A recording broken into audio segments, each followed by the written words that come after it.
यानी 7 खबरें और अहम जानकारियां। पहले आपको अमेरिका से बलूचिस्तान तक पाकिस्तान की बेइज्जती वाली वीडियो कुंजी दिखाएंगे। इसमें एक ऐसा वीडियो है जो मुनीर को और शहबाज को, पाकिस्तान की सत्ता को बहुत ज्यादा चुभेगा। कैसे बलोच लड़ाकों की कैद में मुनीर के सैनिक रोते गिड़गिड़ाते दिखे हैं, उनके सामने घुटनों पर नजर आए, वो देखिएगा। इसके बाद वो कुंजी जिसे लेकर सवाल उठ रहे हैं कि क्या कांग्रेस ने सियासत के लिए देश की बदनामी की। वजह है यूथ कांग्रेस के कार्यकर्ताओं का बवाल जो उन्होंने एआई समिट में किया है, जो वहां शर्ट उतारकर ट्रेड डील का विरोध करने पहुंचे थे। इस पर बीजेपी ने कैसे राहुल गांधी पर डायरेक्ट कटाक्ष किया है, वो देखिएगा। फिर आपको भारत अमेरिका की एक ऐसी डील के बारे में बताएंगे जो दुनिया में भारत को सिलिकॉन पावर बना सकती है। एआई समिट में इंडिया यूएस के बीच पैक्स सिलिका समझौता हुआ, लेकिन इसके मायने क्या हैं, कैसे ये डील चीन की चिप वाली सत्ता को चुनौती है, वो समझेंगे। आज अखिलेश यादव ने मुख्यमंत्री योगी पर एक कटाक्ष किया है। खबर है कि सीएम योगी 22 फरवरी को जापान जाने वाले हैं। इससे अखिलेश ने चला चली की बेला का अंतिम वर्ष बताया और ये कहा यह दौरा मुख्यमंत्री का मनसुख पर्यटन है। एक शुद्ध राजनीतिक कलेश के बारे में भी बताएंगे जो असम में छिड़ गया है, जहां अमित शाह और प्रियंका गांधी आमने सामने हैं। गृह मंत्री अमित शाह ने कहा कि कांग्रेस ने देश की सीमाएं खुली छोड़ी, इससे असम में घुसपैठ बढ़ी, तो प्रियंका ने इसका जवाब कैसे दिया, वो समझेंगे। बड़ी खबर सुप्रीम कोर्ट से भी है, जहां एसआईआर वाले कलेश पर सुनवाई हुई है। कोर्ट ने कहा कि एसआईआर पर ब्लेम गेम चल रहा है, जो बंगाल सरकार और चुनाव आयोग के बीच भरोसे की कमी को दिखाता है। कोर्ट ने चुनाव आयोग को 28 फरवरी तक ड्राफ्ट लिस्ट जारी करने के लिए कहा है। इस पर इलेक्शन कमीशन ने 90% लिस्ट जारी करने का आश्वासन भी दिया है। सुप्रीम कोर्ट ने अधिकारियों की नियुक्ति में बंगाल सरकार की भूमिका पर भी नाराजगी जताई और न्यायिक अधिकारियों की तैनाती का आदेश भी दिया है। बांग्लादेश की सत्ता में आते ही तारिक रहमान सरकार ने बड़ा फैसला किया है। भारत बांग्लादेश रिश्तों में सुधार की दिशा में कदम उठाते हुए बांग्लादेश हाई कमीशन ने भारतीय नागरिकों के लिए वीजा सेवाएं फिर से शुरू कर दी है। करीब 2 महीने पहले इन सेवाओं को रोक दिया गया था सत्ता में। लेकिन सबसे पहले बात करते हैं पाकिस्तान की डबल बेइज्जती की, जो पाकिस्तान के लिए इंटरनेशनल और नेशनल है।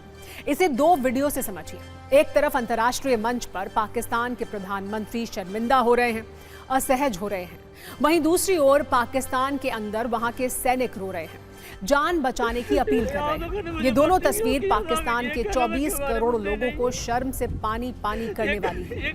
ये तस्वीर पाकिस्तान के हालात को बयां कर रही है, पाकिस्तान की नीति, नियत और चरित्र को दुनिया के सामने ला रही है। पाकिस्तान के सत्ताधीश कैमरे के सामने बड़ी बड़ी बातें करते हैं, बड़े बड़े दावे करते हैं, लेकिन हकीकत क्या है आप देखिए। पाकिस्तान के अंदर हो क्या रहा है। पाकिस्तान के सेना प्रमुख field marshal chief of defence forces Asim Munir को यह तस्वीर जरूर देखनी चाहिए। ये चुनौती उनके लिए है जो खुद को पाकिस्तान का सुपर पीएम समझते हैं, जो खुद को पाकिस्तान का असली बॉस समझते हैं। उनके देश के अंदर उनके सैनिकों की स्थिति क्या है, वो कैसे रो रहे हैं, अपनी जिंदगी की भीख मांग रहे हैं, आई कार्ड दिखा रहे हैं। ये तस्वीर ये बता रही है कि कैसे बीएलए ने पाकिस्तान को हर फ्रंट पर पस्त कर दिया है। बीएलए की ओर से ये वीडियो जारी किया गया है जिसमें मुनीर के सैनिक रो रहे हैं। इस वीडियो में 7 पाकिस्तानी सैनिकों को दिखाया गया है। एक सैनिक रोते हुए ये भी कह रहा है कि वो पाकिस्तान के लिए लड़ता रहा, लेकिन आज सेना उसे अपना नहीं मान रही है। पाकिस्तान की सत्ता को उनकी परवाह नहीं है। वो आई कार्ड दिखाकर पाकिस्तानी सैनिक होने का सबूत दे रहे हैं, लेकिन पाकिस्तान की पूरी सत्ता इससे बेखबर है, बेफिक्र है। आपको बता दें कि बीएलए ने 14 फरवरी को इन सैनिकों को पकड़ा था। इनकी रिहाई के लिए बीएलए ने बलूच लड़ाकों की रिहाई की मांग की है। पाकिस्तान की सरकार को 22 फरवरी तक का वक्त दिया गया है। हालांकि पाकिस्तान का कहना है कि एक भी सैनिक लापता नहीं है। आप सुनिए कैसे मुनीर के अपने ही सैनिक उनकी शक्ति और इज्जत को मिट्टी में मिला रहे हैं। आगे बढ़ते हैं उस वायरल वीडियो के साथ जिसके हर फ्रेम में पाकिस्तान की घनघोर बेइज्जती है, जिसके हर फ्रेम में पाकिस्तान के प्रधानमंत्री शहबाज शरीफ चापलूसी वाली नियत और नीति दिखा रहे हैं। अमेरिका के सामने संपूर्ण सरेंडर वाला भाव है उनका। 30 सेकंड के इस वीडियो के जरिए पाकिस्तान की बेइज्जती और बदनामी का लाइव प्रसारण पूरी दुनिया में हो गया। ये अमेरिका के वॉशिंगटन डीसी में शहबाज शरीफ की फजीहत का स्टैंड अप राउंड है। जिस तरह स्कूल में भरी क्लास में शिक्षक अपने छात्र को खड़े होने की सजा देते हैं, ठीक उसी अंदाज में अमेरिका के राष्ट्रपति डोनाल्ड ट्रंप ने पाकिस्तान के प्रधानमंत्री शहबाज शरीफ को भरी सभा में खड़ा होने का आदेश दे दिया। शहबाज शरीफ ने उस आदेश का पुराने सेवक की तरह पालन भी किया। ऐसा इस तस्वीर में दिख रहा है। इसी तरह के कटाक्ष भी सोशल मीडिया से लेकर सड़क तक पाकिस्तान के प्रधानमंत्री पर किए जा रहे हैं। डोनाल्ड ट्रंप ने भरी सभा में शहबाज शरीफ को कहा, आप खड़े हो जाइए। इस वीडियो के आधार पर यह भी व्यंग किया जा रहा है कि ट्रंप ने शहबाज से उठक बैठक करवा दी। ट्रंप ने पूरे पाकिस्तान को बोर्ड ऑफ पीस कार्यक्रम में बेइज्जत कर दिया। वैसे तो इस मीटिंग का उद्देश्य गाजा में शांति और पुनर्निर्माण था। इसमें बैठक में 40 से ज्यादा देशों के नेता शामिल हुए थे। लेकिन अब सबसे ज्यादा चर्चा पाकिस्तान की अंतर्राष्ट्रीय बदनामी की हो रही है। ट्रंप की स्पीच से ज्यादा विचार विमर्श ट्रंप के स्टैंड अप वाले शब्द पर हो रहा है। आप सुनिए ट्रंप ने शहबाज को कैसे भरी सभा में सभी राष्ट्राध्यक्षों के बीच खड़े होने पर मजबूर कर दिया। ये पहला मौका नहीं है जब शहबाज शरीफ अंतर्राष्ट्रीय मंच पर असहज, लाचार और सरेंडर मोड में दिखे हों। पाकिस्तान के प्रधानमंत्री पद पर होते हुए उन्हें कई बार ऐसी स्थिति का सामना करना पड़ा है। बोर्ड ऑफ पीस कार्यक्रम में भी कई ऐसे अवसर आए जब शहबाज असहज नजर आए। ग्रुप फोटो में शहबाज शरीफ को सेंटर पॉइंट से दूर रखा गया, उन्हें किनारे खड़ा किया गया। आप इस तस्वीर में देख सकते हैं ट्रंप बीच में हैं, उनके साथ अमेरिकी उपराष्ट्रपति और विदेश मंत्री हैं। पीछे सऊदी अरब, कतर और इंडोनेशिया के नेता हैं, जबकि शहबाज शरीफ पिछली लाइन में दाहिने किनारे पर दिख रहे हैं। लेकिन सवाल यह है कि शहबाज शरीफ के साथ ऐसा क्यों होता है? इसे भी आइए समझते हैं। इसकी दो प्रमुख वजह है। एक है नफरत वाली नियत और दूसरी है चापलूसी वाली आदत। अमेरिका में इस कार्यक्रम में भी ये देखने को मिला। ऐसा लगा कि शहबाज शरीफ को ट्रंप की स्टैंड अप हरकत का बिल्कुल बुरा नहीं लगा। इस कार्यक्रम में मौका मिलते हुए उन्होंने चापलूसी भी शुरू कर दी। अमेरिका को कूटनीतिक मक्खन लगाना शुरू कर दिया। भारत के खिलाफ दुष्प्रचार और झूठा प्रचार के साथ साथ शहबाज शरीफ ने ट्रंप को मसीहा बता दिया। इसके बाद शहबाज शरीफ को कहा जा रहा है कि शहबाज शरीफ चापलूस नंबर 1 है। वो चापलूसी के चैंपियन हैं। उनका यही भाव है, इज्जत जाए तो जाए पर चापलूसी ना जाए। मतलब ये कि बेइज्जती के बावजूद शहबाज शरीफ ने चापलूसी की सारी हदों को पार कर दिया। आपने देखा बलूचिस्तान में पाकिस्तान कैसे पिट रहा है। आपने ये भी देखा कि अमेरिका में कैसे पाकिस्तान के प्रधानमंत्री बेइज्जत हो रहे हैं। अब देखिए कैसे पाकिस्तान के लोग, पाकिस्तान का मीडिया पूरी सत्ता पर सवाल उठा रहे हैं। कैसे शहबाज शरीफ और आसिम मुनीर की वैचारिक धुलाई कर रहे हैं, मरम्मत कर रहे हैं। अब आपको एक ऐसी कुंजी दिखाते हैं जिसमें दिल्ली वालों के दुख की मात्रा बहुत ज्यादा है। दिल्ली में हो रही AI समिट अभी देश के साथ साथ ग्लोबल ब्रेकिंग न्यूज और हेडलाइन में है। लेकिन आपको जानकर हैरानी होगी कि इस AI समिट की चर्चा के साथ साथ दिल्ली का ट्रैफिक जैम भी ट्रेंड कर रहा है। इसकी वजह दो बयान हैं जो AI समिट में शामिल होने आए 2 विदेशी मेहमानों ने दिए हैं। पहले हैं ब्रिटेन के पूर्व प्रधानमंत्री ऋषि सुनक, जिन्होंने कहा है कि AI सब कुछ कर सकता है लेकिन दिल्ली का ट्रैफिक जैम ठीक नहीं कर सकता है। जबकि दूसरा नाम है सारा हुकर का, जो कि एक कंप्यूटर साइंटिस्ट हैं, जो कल PM मोदी के गाला डिनर में जाने वाली थी, लेकिन जाम ने ऐसा झटका दिया कि उन्हें अपने होटल वापस लौटना पड़ा। इसी वजह से पूरी दुनिया में दिल्ली की AI समिट के साथ साथ दिल्ली के महाजाम पर भी विमर्श हो रहा है, जिस पर आज हमने अपने न्यूज मित्रों के लिए एक ऐसी कुंजी बनाई है जिसमें दिल्ली वालों का दर्द है। लेकिन सबसे पहले हम आपको इस वीडियो की जड़ में मौजूद पूर्व ब्रिटिश PM ऋषि सुनक का बयान सुनवाते हैं। ऋषि सुनक कल ब्रिटिश हाई कमीशन के कार्यक्रम में देरी से पहुंचे थे। यहां वो ब्रिटेन के डिप्टी PM के साथ ज्वाइंट सेशन को संबोधित करने वाले थे, लेकिन ट्रैफिक जैम में अटक गए। इसके बाद उन्होंने देरी से पहुंचने के लिए माफी भी मांगी और क्या कहा आप वो सुनिए। Sorry we're a few minutes late, that's entirely my fault. AI can do many things as we've heard this week, but it can't yet fix Delhi's traffic. Sorry we're a few minutes late, that's entirely my fault. AI can do many things as we've heard this week, but it can't yet fix Delhi's traffic. Rishi Sunak के बाद computer scientist और adoption labs की CEO सारा Hooker ने भी दिल्ली वाला दर्द जाम share किया है। उन्होंने बताया कि कैसे वो 4 घंटे तक ट्रैफिक में फंसी रहीं और इस वजह से प्रधानमंत्री मोदी के साथ वो डिनर करने का मौका चूक गईं। सारा हुकर ने लिखा कि पीएम मोदी के साथ उन्हें गाला डिनर का निमंत्रण मिला था, लेकिन जब वो वेन्यू के लिए निकली तो ट्रैफिक में फंस गईं। सारा हुकर के अनुसार इस डिनर में शामिल होना उनके लिए एक सम्मान की बात होती। हालांकि उन्होंने आगे लिखा कि ट्रैफिक में 4 घंटे बिताने के बाद रात 11 बजे अपने कमरे में बैठकर खाने का आनंद लेना भी उनके लिए सुखद रहा। अब इन्हीं 2 बयानों के बाद दिल्ली का महाजाम भी ग्लोबल हेडलाइन बन गया है। इसीलिए अब हम कुछ आंकड़ों वाली कुंजी भी खोलते हैं, जिससे आपको ये पता चलेगा कि जिस जाम से विदेशी मेहमान एक दिन में ही परेशान हो गए, कैसे दिल्ली के लोग हर दिन उस दुख को झेलते हैं। सबसे पहले हम आपको बताते हैं कि दिल्ली के जाम में कैसे काम तमाम हो रहा है, यानी कैसे इस जाम में दिल्ली वालों के समय की बर्बादी होती है। नीदरलैंड की कंपनी टॉमटॉम के डेटा के अनुसार दिल्ली वालों के सालाना औसतन 104 घंटे इसी जाम में बर्बाद हो जाते हैं, यानी कि 4 दिन से ज्यादा का समय जाम में ही खत्म हो जाता है। मतलब एक नौकरी पेशा शख्स के लिए रोज 9 घंटे की शिफ्ट माने तो साल के 11 दिन से ज्यादा की नौकरी उनकी जाम में ही निकल जाती है। चिंता की बात यह है कि इस जाम में सिर्फ लाखों लीटर ईंधन ही नहीं जल रहा है, बल्कि दिल्ली वालों का समय भी जल रहा है। टॉमटॉम की रिपोर्ट के अनुसार दिल्ली में सुबह 10 किलोमीटर का सफर करने में औसतन 25 मिनट 58 सेकंड का समय लगा, जबकि शाम के समय ये वक्त 26 मिनट से बढ़कर करीब 32 मिनट हो जाता है, क्योंकि इसमें पीक आवर्स भी शामिल होते हैं। मतलब दिल्ली की सड़कों पर 10 किलोमीटर की यात्रा तय करने में औसतन 23 मिनट 32 सेकंड का समय लगता है। यही वजह है कि दिल्ली का ये हाल देखकर अब सोशल मीडिया पर मीम बनने लगे हैं कि देश का असली जामनगर असल में दिल्ली है, क्योंकि यहाँ कदम कदम पर जाम है। रिपोर्ट के अनुसार दिल्ली देश का 4था सबसे जाम वाला शहर है, जबकि जाम के मामले में दुनिया में 23वें नंबर पर दिल्ली का नाम आता है। दिल्ली के इस दर्द जाम से कैसे यहाँ रहने वाले लोगों की जेब भी खाली हो रही है, कितना नुकसान हो रहा है, वो भी सत्ता के नंबर गेम में आपको दिखाते हैं। बॉस्टन कंसल्टिंग ग्रुप की एक रिपोर्ट के अनुसार दिल्ली, मुंबई, कोलकाता और बैंगलोर को मिलाकर 4 महानगरों में जाम की वजह से 2 लाख करोड़ रुपए का नुकसान होता है। सिर्फ दिल्ली में इस जाम की वजह से सालाना करीब 60 से 65 हजार करोड़ रुपए की बर्बादी होती है।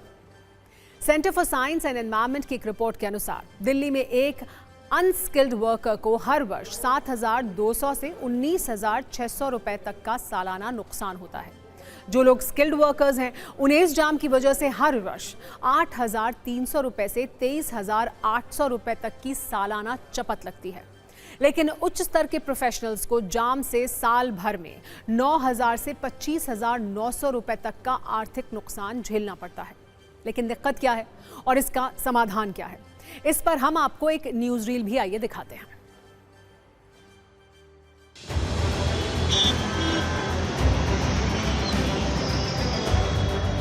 राजधानी दिल्ली में जाम एक बड़ी समस्या बनता चला जा रहा है। एआई समिट में भाग लेने आए विदेशी मेहमान भी इस जाम से अछूते नहीं हैं। जो एक्सपर्ट बताते हैं उनका कहना है कि कई जगहों पर सड़कों में डिजाइन में काफी दिक्कत है। मैं एग्जाम्पल देना चाहूंगा कि हम अपनी पार्लियामेंट से स्टार्ट करते हैं कि रोड्स की समस्या क्या है। अगर आप देखेंगे यहाँ पर ये पार्लियामेंट के सामने अपना जो रेल भवन का क्रॉसिंग राउंड अबाउट है, इसकी भी डिजाइन गलत है। अगर आप देखेंगे यहाँ से जो गोल चक्कर की डिजाइन होती है, ये जो डिजाइन है इस तरह से आनी चाहिए। जो एग्जैक्ट डिजाइन होती है मैं ड्रॉ करके दिखाता हूँ कि यहाँ पर राउंड अबाउट की डिजाइन इस तरह से जानी चाहिए, लेकिन आपने देखा होगा कि यहाँ पर ये बस सिर्फ एक इस तरह से बना हुआ है, जो कि उल्टा रॉन्ग डायरेक्शन में जाने के लिए लोगों को मजबूर कर देता है डिजाइन से। हमारा चौराहे जो डिजाइन है वो 2 लेन के मूवमेंट के लिए डिजाइन है, लेकिन हमारी जो रोड कमिंग रोड है वो 3 लेन की है। जब ये 3 लेन में यहाँ पर ट्रैफिक खड़ा होगा तो ऑटोमेटिक जाम की सिचुएशन यहाँ पर मर्जिंग डाइवर्जन में आएगी। ऑर्नामेंटल डेकोरेशन के हम वेजिटेशन यहाँ पर गलत लगाते हैं, ऊंचा वेजिटेशन कर देते हैं, जिससे कि लोग बाग एक दूसरे को देख ही नहीं पाते दूसरी साइड से गाड़ी आने पर। तो या तो वो अचानक ब्रेकिंग करेंगे या एक्सीडेंट होंगे, तो जान का समस्या वो भी बढ़ जाती है। तो जब 6 लेन 5 लेन 3 लेन 5 लेन इस तरह का जब नेटवर्क रखेंगे तो शायद हमेशा ट्रैफिक जाम ही रहेगा। तो अगर अचानक 5 लेन का ट्रैफिक हम 4 लेन में डाइवर्ट करेंगे, 4 लेन के बाद वो 3 लेन का रह जाएगा, तो नेचुरली जो पीछे से लोग 5 लेन में आ रहे हैं वो बहुत तेज़ी से आ रहे होंगे, और जो फिर 4 लेन जहां पर बन गई, फिर यहाँ पर 2 लेन रह गई, तो वहां पर वही सिचुएशन होगी। हम अपने दिल्ली के इस जाम की समस्या पर जब रिसर्च कर रहे थे तो ये पता चला कि दिल्ली में पब्लिक ट्रांसपोर्ट से ज्यादा प्राइवेट ट्रांसपोर्ट पर जोर है, इसीलिए कदम कदम पर जाम घनघोर है। दिल्ली सरकार के एक विभाग की रिपोर्ट के अनुसार दिल्ली में वर्ष 2021-22 में 1,27,00,000 रजिस्टर्ड गाड़ियां थी, जो 2024-25 में बढ़कर 1,56,00,000 हो गई। 2021-22 में दिल्ली में रजिस्टर्ड दुपहिया वाहन की संख्या 51,35,000 थी, जो वर्ष 2024-25 में बढ़कर 56,00,000 से भी ज्यादा हो गई। जबकि डीटीसी बस जैसे पब्लिक ट्रांसपोर्ट में ये नंबर चौंकाता है। दिल्ली में 2023-24 में 4,359 बसें थी, जो वर्ष 2024-25 में घटकर 3,819 हो गई। Ministry of road transport and highways के मुताबिक 2005 में दिल्ली में कुल बसों की संख्या लगभग 73,000 से ज्यादा थी। इसमें सरकारी और निजी दोनों बसें थीं, जबकि 2024 में दिल्ली में लगभग 7,300 से 7,700 बसें चल रही थीं। यानी 2005 के मुकाबले दिल्ली में बसें 10 गुना कम हो गई, जबकि आबादी तब के मुकाबले 2 गुना से भी ज्यादा बढ़ गई। ये भी एक बड़ी वजह है जो देश की राजधानी दिल्ली को महाजाम का दर्द देती है। इतिहास में ताकत तलवार से मापी जाती थी, फिर बंदूक आई, फिर परमाणु बम का आविष्कार हुआ। अब अगले दौर की ताकत 2 नैनोमीटर के चिप में सिमट गई है, और ये चिप जेब में रखे मोबाइल से लेकर परमाणु कमांड सिस्टम तक सब में मौजूद है। आज दिल्ली में इंडिया एआई इम्पैक्ट समिट में भारत ने पैक्ट सिलिका घोषणा पत्र पर हस्ताक्षर कर दिए। ये नाम सुनने में सॉफ्ट है, पर इसके भीतर जियोपॉलिटिक्स की सिलिकॉन वाली शतरंज बिछी हुई है। पैक्स लैटिन शब्द है जिसका अर्थ है शांति, सिलिका यानी सिलिकॉन, वही जिससे सेमीकंडक्टर चिप बनता है। इतिहास में हमने पैक्स रोमाना और पैक्स अमेरिकाना शब्द सुना है, यानी वो दौर जब किसी एक शक्ति के प्रभुत्व ने उस दौर की ग्लोबल व्यवस्था को तय किया। अब हम एआई युग में हैं और सवाल है कि क्या सिलिकॉन आगे की ग्लोबल व्यवस्था तय करेगा। दिसंबर 2025 में अमेरिका ने पैक्ट सिलिका नाम से सबको जोड़ने की पहल की और कहा गया कि ये सेमीकंडक्टर, एआई इंफ्रास्ट्रक्चर और क्रिटिकल मिनरल्स की सप्लाई चेन को सुरक्षित और लोकतांत्रिक नेटवर्क में बांधने की कोशिश है। लेकिन गौर से देखेंगे तो ये चीन के तकनीकी एकाधिकार का विकल्प तैयार हो रहा है। आज दुनिया की 60% से अधिक सेमीकंडक्टर मैन्युफैक्चरिंग क्षमता पूर्वी एशिया में है। एडवांस्ड लॉजिक चिप्स जो 5 नैनोमीटर और उससे नीचे की तकनीक पर बनते हैं, उनका बड़ा हिस्सा ताइवान में तैयार होता है। दूसरी ओर रेयर अर्थ मिनरल प्रोसेसिंग में चीन की हिस्सेदारी लगभग 60 से 70% है। बैटरी ग्रेड लिथियम रिफाइनिंग में भी चीन की पकड़ 60% से अधिक है। दुनिया में करीब 1.5 करोड़ इलेक्ट्रिक वाहन हर साल बिक रहे हैं और एक आधुनिक इलेक्ट्रिक कार में औसतन 2000 से 3000 सेमीकंडक्टर चिप्स लगे होते हैं। ये सिर्फ औद्योगिक डेटा नहीं है, ये तमाम देशों की निर्भरता का भूगोल है। एआई मॉडल चलाने हो, ईवी बनानी हो, किसी मिसाइल की क्षमताएं बढ़ानी हो या कोई और रक्षा तकनीक अपग्रेड करनी हो, सबको चिप चाहिए। न्यूज़ रूम से लेकर ड्रोन तक सब कुछ चिप पर निर्भर है। तो आप कह सकते हैं कि चिप पूरी औद्योगिक अर्थव्यवस्था की नस है। अब चिप की सप्लाई अगर एक ही क्षेत्र में केंद्रित हो तो वो सिर्फ व्यापार नहीं रहता, रणनीतिक दबाव का औजार बन जाता है। और इन दिनों दुनिया ऐसी स्थिति में है कि ये दबाव किसी भी दिन सप्लाई को कट ऑफ कर सकता है।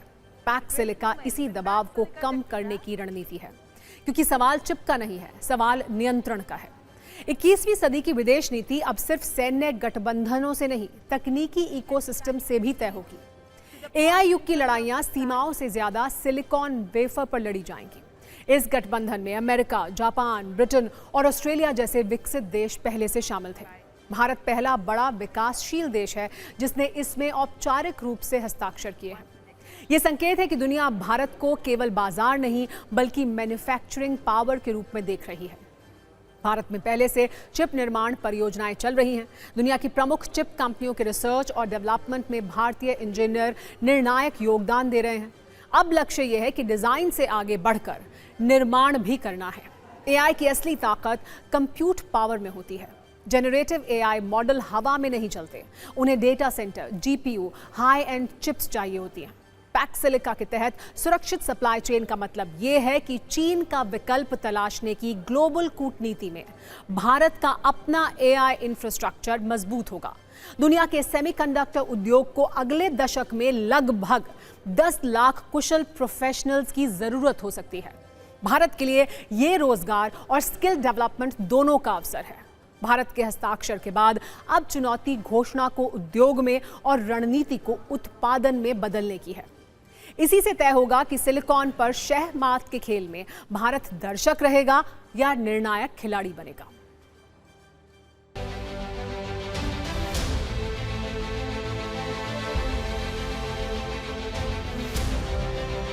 भारत आज एक ट्रस्टेड कंट्री की तरह देखा जाता है। India is a trusted country. Trust के कारण आज पैक्सिलिका का हिस्सा भारत बन रहा है।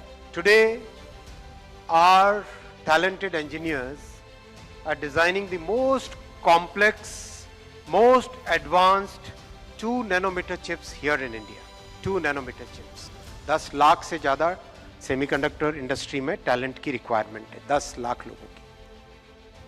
वो टैलेंट कहां से आएगा? कहां से आएगा? कहां से आएगा? हमें आगे बढ़ना है।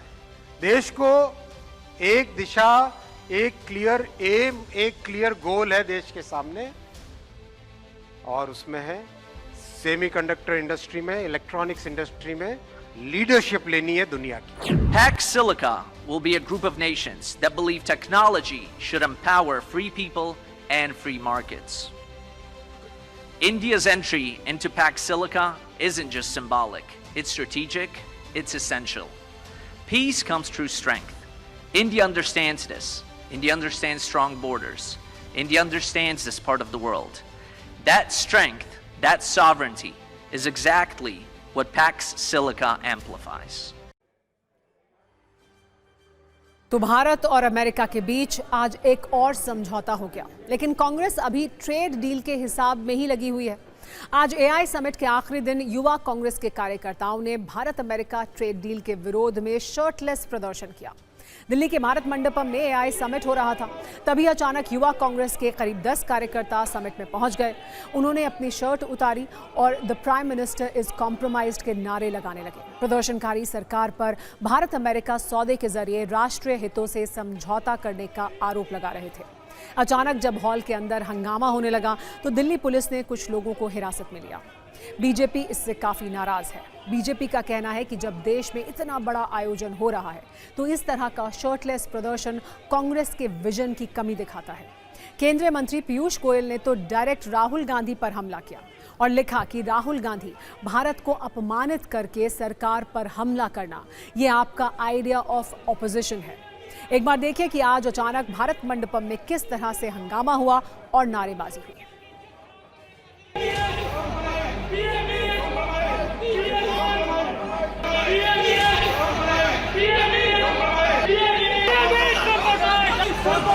रोष था, और ये रोष सिर्फ इन पे नहीं, हर एक भारतीय उस युवा में है जो बेरोजगार है और बेरोजगारी से झूल रहा है पिछले 12 सालों से।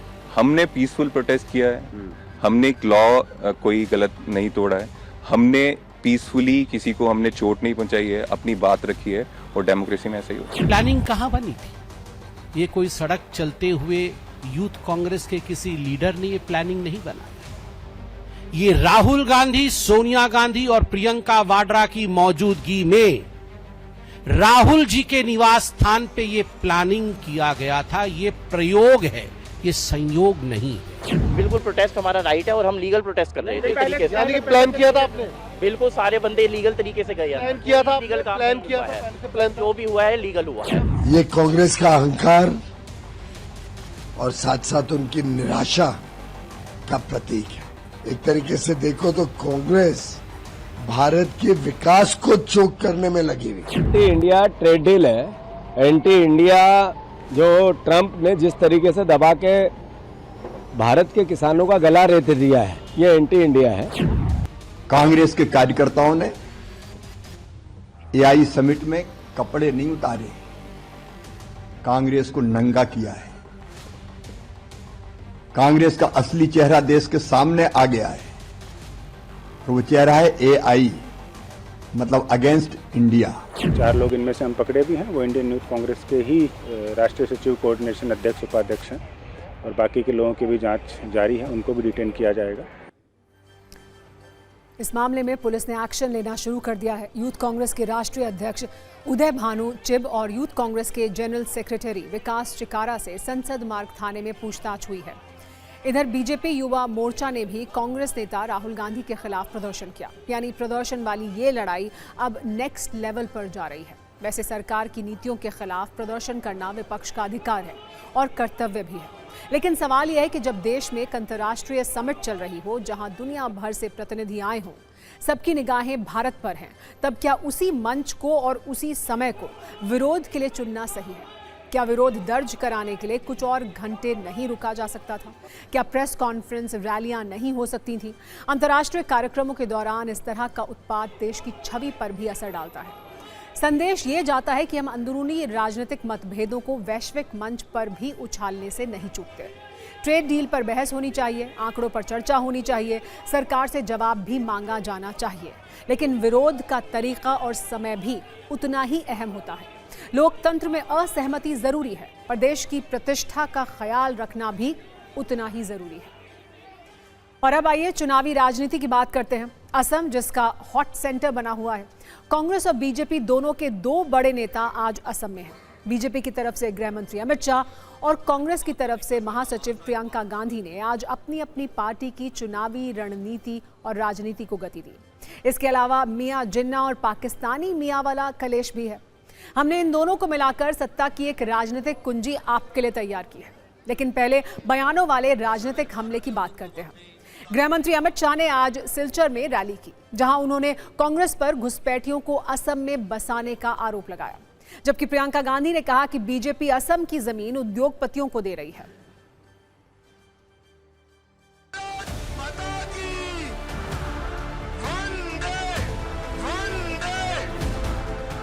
कांग्रेस की सरकारों ने हमारी सीमाओं को घुसपैठियों के लिए खुला छोड़ा।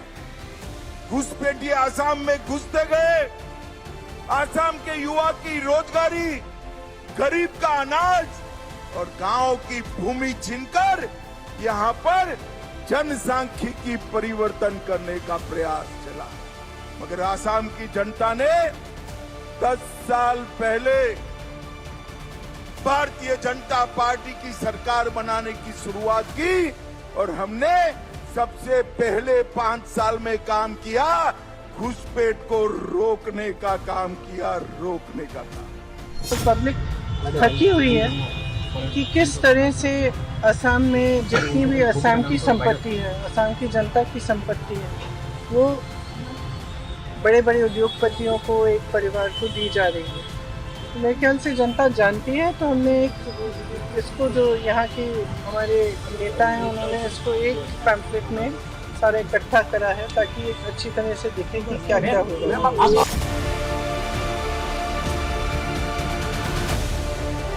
यहाँ पर भारतीय जनता पार्टी की सरकार बनाई है। मैं आपको वादा कर कर जाता हूँ, कांग्रेस के शासन में घुसे हुए एक एक घुसपैठिए को चुन चुन कर वापिस भेजने का काम हम करेंगे। प्रियंका गांधी 2 दिन से असम में हैं। आप इसी से अंदाजा लगा लीजिए कि कांग्रेस इस चुनाव को कितनी सीरियसली ले रही है। असम में कांग्रेस लगातार 2 बार चुनाव हार चुकी है। इस बार हार फिर से रिपीट ना हो, इसके लिए इसकी कमान प्रियंका गांधी को मिली है। पहली बार गांधी परिवार के किसी सदस्य को असम में टिकट बांटने वाली स्क्रीनिंग कमेटी का मुखिया बनाया गया है। कांग्रेस को उम्मीद है कि प्रियंका गांधी की एंट्री से टिकट बंटवारे और प्रचार अभियान में भीतरघात नहीं होगा।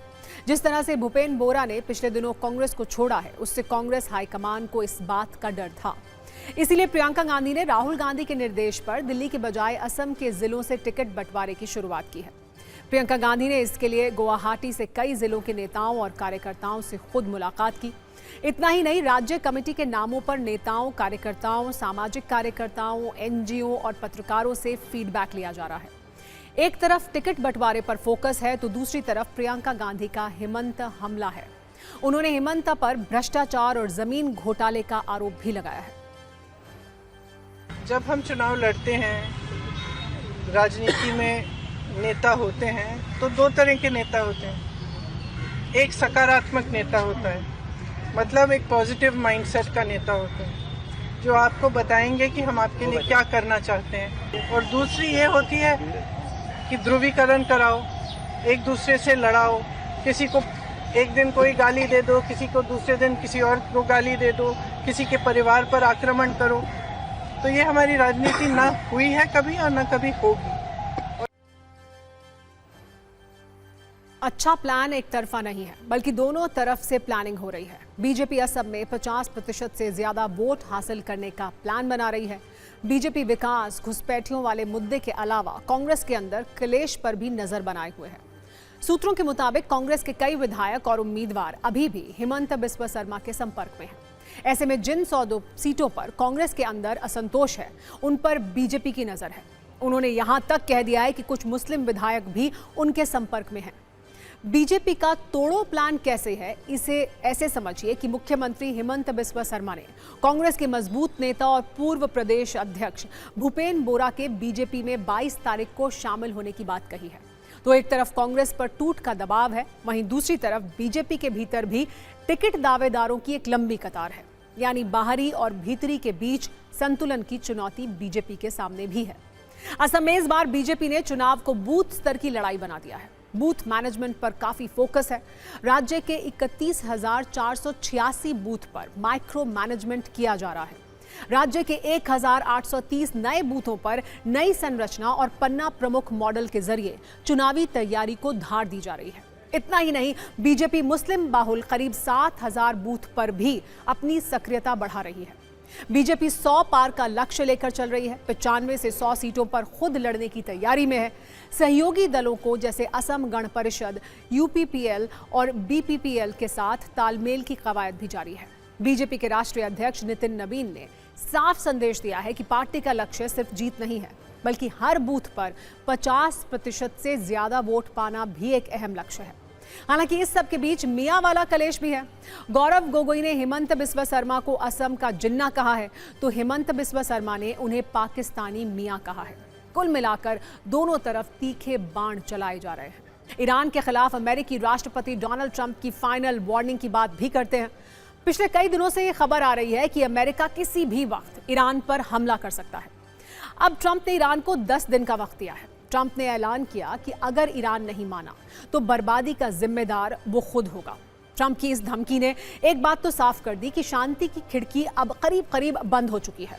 अब सवाल बस ये है कि क्या ट्रंप 10 दिन इंतजार करेंगे या फिर सरप्राइज स्ट्राइक का आदेश देंगे। बताया जा रहा है कि जब से ईरान ने ट्रंप की शर्तों को मानने से इनकार किया है, वो बहुत गुस्से में है। पश्चिमी मीडिया में खबरें हैं कि अब वो सिर्फ बातों से नहीं, मिलिट्री एक्शन से ईरान पर दबाव बनाना चाहते हैं, जिसके बाद ईरान अमेरिका में बहुत जल्द युद्ध की चिंगारी भड़क सकती है। अमेरिकी मीडिया में तो ट्रंप के पूरे वॉर प्लान की जानकारी दी जा रही है। बताया जा रहा है कि ट्रंप 2 फेज में ईरान पर हमला करेंगे। पहले फेज में ईरान को डराने की कोशिश होगी, दूसरे फेज में खामेनेई को सत्ता से हटाने का प्लान एक्टिव होगा। वहीं ईरान भी युद्ध वाला हॉर्मूज प्लान लेकर तैयार है। रूस और चीन की मदद से ईरान स्ट्रेट ऑफ हॉर्मूज में ट्रंप सेना को फंसाने की तैयारी कर रहा है।